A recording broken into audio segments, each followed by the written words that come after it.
ये वाकया है बोलने वाला तोता। शहजादी और जिन्न का बहुत जमाने पहले की बात है। एक बादशाह था, उसकी औलाद नहीं होती थी। उसी वजह से वो बहुत गमगीन रहता था और सोचा करता था कि मेरे बाद इतनी बड़ी आलीशान बादशाहत का मालिक कौन होगा। इस फिक्र में वो कई वक्त खाना भी नहीं खाता था और दरबार में भी नहीं जाया करता था। एक दिन उसके वजीर ने उसके रंजीदा रहने का सबब पूछा। बादशाह ने कहा, मैं इस बात से फिक्रमंद रहता हूं कि मेरी कोई औलाद नहीं। अगर मैं मर गया तो मेरे बाद मेरा मुल्क और खजाने को कौन संभालेगा। वजीर ने कहा, आप बिल्कुल ना घबराए और अल्लाह के फजल से ना उम्मीद ना हो। हमेशा अल्लाह पाक से उम्मीद रखनी चाहिए। जो लोग भी अल्लाह पाक से उम्मीद रखते हैं वह कभी भी मायूस नहीं होते हैं। अल्लाह पाक उनकी दुआएं जरूर कबूल फरमाता है। वजीर आगे कहता है, हम सब अभी किसी फकीर की तलाश में जाते हैं और उनसे दुआ कराएंगे और अल्लाह की बारगाह से उम्मीद है कि आपके दिल की मुराद पूरी होगी। ये सुनकर बादशाह को तसल्ली हुई और उसका दिल मजबूत हुआ और सब वजीर फकीरों की तलाश में चारों तरफ निकल पड़े। सबसे बड़ा वजीर भी एक तरफ को चला गया। चलते चलते उसकी नजर छोटे से एक बगीचे पर पड़ी। वो बहुत थका हुआ था। वो उसमें जा उतरा, कुएं से पानी पिया और थोड़ी देर आराम किया। जगह अच्छी थी मगर कूड़े कबाड़ से खराब हो रही थी। वजीर ने वहां झाड़ू दी और कुएं से पानी निकालकर छिड़काव किया। सफाई से फारिग होकर उठा और इधर उधर देखने लगा। यह बगीचा किसका है, इसका मालिक कौन है। ढूंढते ढूंढते एक गाड़ की तरफ जा निकला जो उसी बगीचे में था। उस गाड़ में एक बूढ़ा फकीर बैठा अल्लाह की इबादत कर रहा था। वजीर ने उसे सलाम किया और जब फकीर ने आने का सबब पूछा तो उसने अपना मतलब बताया और बादशाह के लिए औलाद की दुआ करवाई। फकीर ने उसे एक सोटा दिया और कहा, यह ले, इसको इस बाग के किसी आम के दरखत पर मार, एक आम झड़ेगा। बस वही लेकर तुम वापस चले जाना और बादशाह की बेगम को खिलाना। खुदा के फजल से उम्मीद है कि बादशाह के घर में लड़का पैदा होगा। वजीर ने ऐसा ही किया। वो सोटा तो फकीर को वापस कर दिया और खुद आम लेकर बादशाह के पास आया और फकीर का पैगाम सुनाया। बादशाह खुशी खुशी महल में पहुंचे और बेगम से कहा, ये आम खा लो। बादशाह बेगम ने वो आम लिया और खा लिया। खुदा की कुदरत से 9 महीने के बाद बेगम के यहां खुदा ने लड़का दिया। महल में बद्दी खुशी मनाई गई। खूब जलसे किए गए, गरीबों को इस कदर खैरात दी गई कि वो मालामाल हो गए। मगर अफसोस, बच्चा पैदा होने के 6ठे दिन बाद बादशाह बीमार हो गया, मर गया। उसका सदमा बेगम को बहुत हुआ। वो कहती थी कि ये कैसा मनहूस बच्चा पैदा हुआ कि मेरा प्यारा खाविंद दुनिया से चल बसा। 1 साल के बाद वजीर ने बेगम से कहा, अब तुम मुझसे ब्याह कर लो। ये बात बेगम को बहुत बुरी लगी। इस कदर बुरी लगी कि वो अपना मुल्क छोड़कर और बच्चे को लेकर परदेश निकल खड़ी हुई। चलते चलते रास्ते में उसे एक दरिया मिला। बेगम खुद भी प्यासी थी और बच्चे को भी प्यास लग रही थी। खुद भी पानी पिया और बच्चे को भी पानी पिलाया। पानी की बूंद भरते ही उसके हाथ में एक लाल की गोली आ गई। वो उसने संभाल कर रख ली और खुद आगे चल पड़ी। दूर चलकर उसे कोई गांव मिला। उसने वहां किसी जमींदार से रहने के लिए जगह मांगी और एक चारपाई भी जमींदार ने तरस खाकर उसे रहने के लिए एक झोपड़ी दे दी। ये उसमें रहने लगी। उस झोपड़ी में रहती और कूट पीस कर अपना गुजारा करती थी। एक दफा गांव के बहुत सारे लड़के खेल रहे थे। बेगम का बच्चा आया और कहने लगा, अम्मा जान, बाहर लड़के गोलियों से खेल रहे हैं, हमारे पास गोली नहीं, हम किससे खेलेंगे, हमें भी कोई गोली मंगा दो। मां ने वह लाल रुमाल में से खोलकर उसे दे दिया। बच्चा जाकर उससे खेलने लगा। एक बड़ा लड़का पास खड़ा था। उसने कहा, मियां लड़के, ये को 8 गोलियां हमसे ले लो, तुम इनसे खेलो और उनके बदले अपनी गोली मुझे दे दो। वो बच्चा लाल की कीमत क्या जाने, झट से अपनी गोली देकर उसके बदले 8 गोली ले ली और बहुत खुश हुआ। वो बड़ा लड़का लाल लेकर बादशाह के पास गया और बादशाह ने वो लाल बहुत से रुपए देकर उससे खरीद लिया। उस बादशाह की एक इकलौती और बड़ी प्यारी सी लाडली बेटी थी। बादशाह ने वो लाल उसे दे दिया। शहजादी ने उस लाल को रेशों में पिरोकर पहन लिया और बाग में अपनी सहेलियों के पास पहुंची। सहेलियां देखकर कहने लगी, वाह, एक ही तो लाल है, हम तो जब जाने तुम उसके साथ के साथ लाल और मंगाकर पहनो। शहजादी को इस बात से बहुत रंज हुआ। वो बाग से वापस आकर मुंह बनाकर लेट गई। उसकी आया ने उसकी मां से कहा, आज शहजादी कुछ उदास हो रही है। मां दौड़ी हुई बेटी के पास आई और कहा, बेटी तुम क्यों उदास हो, तुम्हें किसी ने कुछ कहा हो तो बताओ, मैं उसकी जुबान निकलवा दूं, या किसी ने मारा है तो उसके हाथ कटवा दूं, अगर किसी ने तुम्हें सताया हो तो उसे जान से मरवा दूं। बोलो बेटी, क्या बात है। शहजादी ने मां से कहा, अम्मा जो बात है आपसे कहूंगी, आप उसे पूरा ना कर सकेंगी, इसलिए ना पूछे तो बेहतर है। मां ने जबरदस्ती की कि नहीं, मैं जरूर पूरा करूंगी। तब शहजादी ने मां से कहा, जैसा एक लाल मेरे पास है, इस जैसे 7 लाल और मंगा दो, मैं तब खाना खाऊंगी और तभी पानी पीऊंगी। माँ ने कहा, यह कौन सी बड़ी बात है, तुम हाथ मुंह धोकर खाना खाओ, पियो, मैं तुम्हें यह लाल जरूर मंगा दूंगी। माँ ने उससे यह वादा करके बादशाह के पास है कहलवा कर भेजा कि उस जैसे 7 लाल और मंगा दो, उनके ना होने से हमारी शहजादी बहुत घमगीन है। बादशाह ने फौरन ही उस लड़के को बुलाया और उससे कहा, उस लाल जैसे 7 लाल हमें और ला दो, 15 दिन की मोहलत देते हैं। वो लड़का बेचारा डरा सहमा हुआ वापस आया और बादशाह के उस लड़के को बुलाया और कहा, मियाँ लड़के, अगर तुम्हारे पास इसी तरह की गोली और हों तो इसी जैसी हमें 7 गोलियां और ला दो। शहजादा अपनी माँ के पास वापस आया और कहने लगा, अम्मा इसी के जैसे और गोलियां मुझे दे दो। माँ ने कहा, बेटा मेरे पास और तो कोई गोली नहीं है। माँ की बात सुनकर बादशाह का लड़का उस लड़के के पास पहुंचा। मेरी अम्मा ने वो लाल एक दरिया से निकाला था, तुम भी जाकर निकाल लाओ। उस बड़े लड़के ने जवाब दिया, मियाँ तुम भी हमारे साथ चलो, हम दोनों ढूंढेंगे। बादशाह के लड़के ने ये बात मंजूर कर ली और वो दोनों दरिया पर जा पहुंचे। देखा तो इत्तेफाक से उसी तरह के रंग ढंग वाले 7 लाल और बहे चले आ रहे थे। बड़े लड़के ने कहा, लो बस हमारा काम तो बन गया, अब चलो वापस चले। लेकिन शहजादे ने कहा, भाई चलो इस दरिया में गोता मारकर मालूम करें कि यह लाल कहां से आ रहे हैं। बड़े लड़के ने बहुत समझाया कि ना जाओ, मगर शहजादा नहीं माना। वो तो एक बहादुर बादशाह का बेटा था, बिल्कुल निडर होकर दरिया में चला गया। मजबूर होकर बड़ा लड़का भी उसके साथ ही दरिया में कूद पड़ा। शहजादा और वो लड़का दोनों दरिया के तह में नीचे पहुंचे। जाकर क्या देखते हैं कि खूबसूरत औरत का सर ठेके पर कटा हुआ रखा है और उसके सर से जो खून की बूंदें गिरती हैं वो दरिया में जाकर लाल बन जाते हैं। ये देखकर वो दोनों बहुत हैरान हुए। कितनी देर तक खुदा की कुदरत का तमाशा देखते रहे।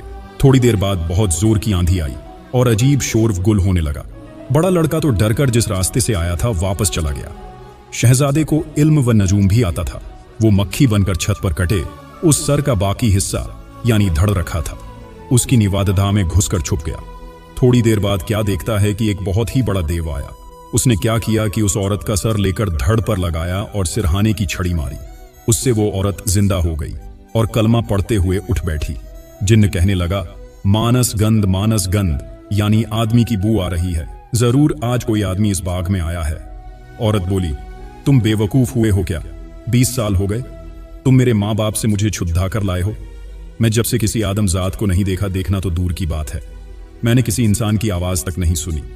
ये तुम क्या बातें कर रहे हो? जिन्न बोला, जरूर कोई आदमी है, मैं कभी नहीं मानूंगा, जरूर यहां कोई आदमी है। वो औरत बोली, तुम्हें तो आज मालूम नहीं क्या हो गया है, अगर तुम्हें यकीन नहीं है तो जाकर सारा बाग देख डालो। जिन्न ने ऐसा ही किया और जब वो थक हार कर वापस आया तो कहने लगा, अच्छा अब तुम खाना खाओ। जब औरत को खाना खिलाकर वापस चला गया और उसी तरह उसका सर तलवार से काटकर छींके पर रख गया। लड़का जो मक्खी बना हुआ था औरत को जिंदा करने की तरकीब अब देख चुका था। जिन्न के चले जाने के बाद वो बाहर निकला। उसी तरह उसने औरत का सर जोड़ा और सिरहाने पांडी की छड़ियां बदल डाली। सर झुद्धते ही औरत उठ बैठी और बोली, ए खुदा के बंदे, तू यहाँ क्यों आया है और क्यों अपनी जान गंवाने के पीछे पड़ा है? ये जिन्न तुझे हर खिस जिंदा नहीं छोड़ेगा, जा बाबा चला जा। लड़के ने उससे इस कैद के हवाले से कुछ पूछना चाहा।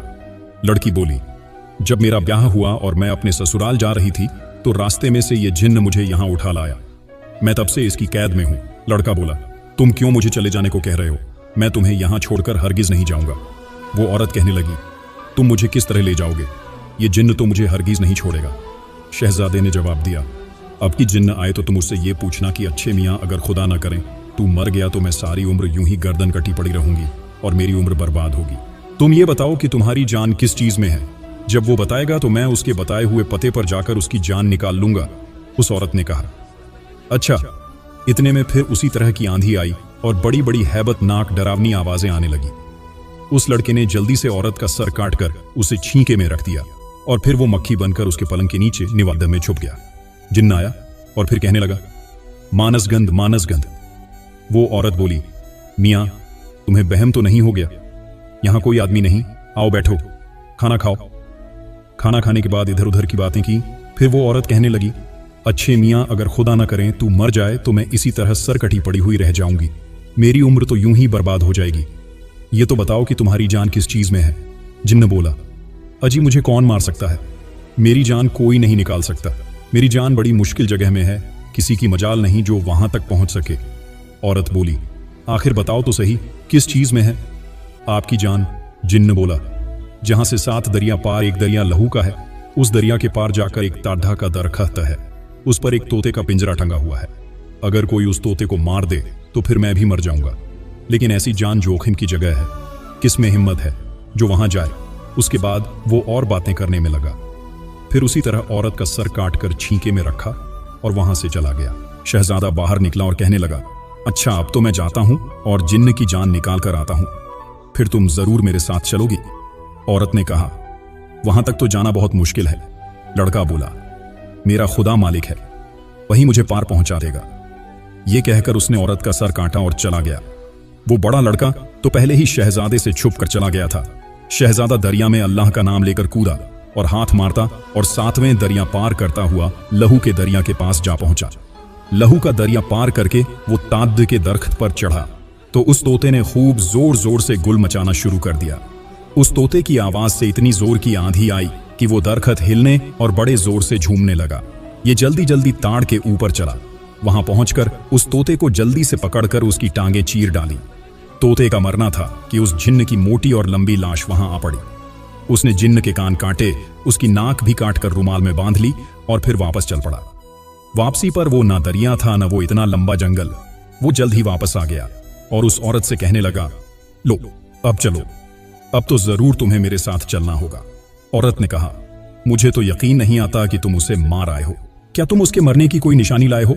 शहजादे ने कहा, मुझे तो याद ही नहीं रहा था।